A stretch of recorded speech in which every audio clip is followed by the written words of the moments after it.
ایک صاحب مجھ سے کہنے لگے بچوں کو حرام بھی نہیں کھلایا، ان کی نگرانی بھی کی ہے، کمی اور کوتاہی کوئی نہیں چھوڑی، محنت کر کے کھلایا ہے، ان کی پرورش بھی کی ہے، بچے پھر بھی بگڑ گئے، حضور پتہ نہیں کہاں کمی رہ گئی، ساری رات سوچتا رہتا ہوں۔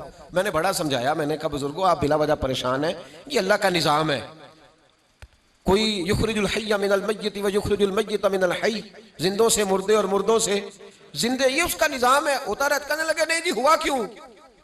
تو میں نے کہا یہ سوچنا آپ کی ذمہ داری نہیں، یہ آپ کی ڈیوٹی یہ نہیں۔ کہنے لگے جی کیوں ہوا؟ تو میں نے کہا بتلائیے، نوح علیہ السلام نے 950 سال، اعلیٰ حضرت نے لکھا ہے 1500 سال کی روایت بھی ملتی ہے، 1500 سال تک تبلیغ کی حضرت نوح نے، اپنا بیٹا کافر ہی رہا، جو آدم ثانی ہے اپنی بیوی کافرہ ہی رہی۔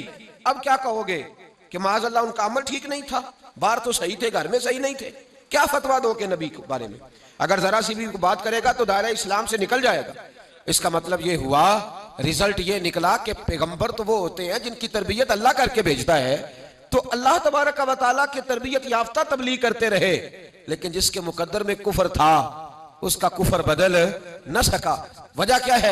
امام راضی رحمۃ اللہ علیہ فرماتے ہیں بارش جب پڑتی ہے نا تو بارش پوچھتی نہیں کہ تو پتھر ہے کہ زرخیز ہے، بارش تو برس رہی ہوتی ہے، زمین زرخیز ہو تو گھاس اگاتی ہے، اور اگر پتھر ہو تو کچھ بھی نہیں اگتا۔ فرماتے ہیں پیغمبر اور نبی تو تبلیغ کرتے رہے، لیکن جس نے دل پہ ہی پتھر لگا لیا ہو اس پر کوئی اثر نہیں ہوتا۔ تو بھائی محنت کرنا تیری ذمہ داری ہے۔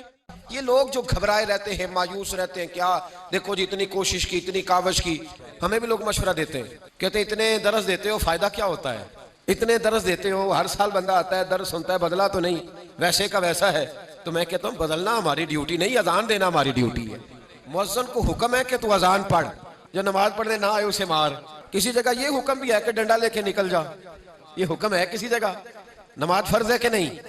تو مؤذن کو حکم کس چیز کا ہے؟ تو اس نے ڈیوٹی کرنی ہے اذان پڑھنے کی۔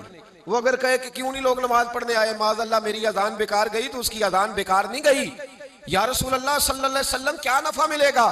تو میرے محبوب نے فرمایا جہاں جہاں تک مؤذن کی آواز جائے گی وہ ساری چیزیں قیامت کے دن اس کے ایماندار ہونے کی گواہی دے گی۔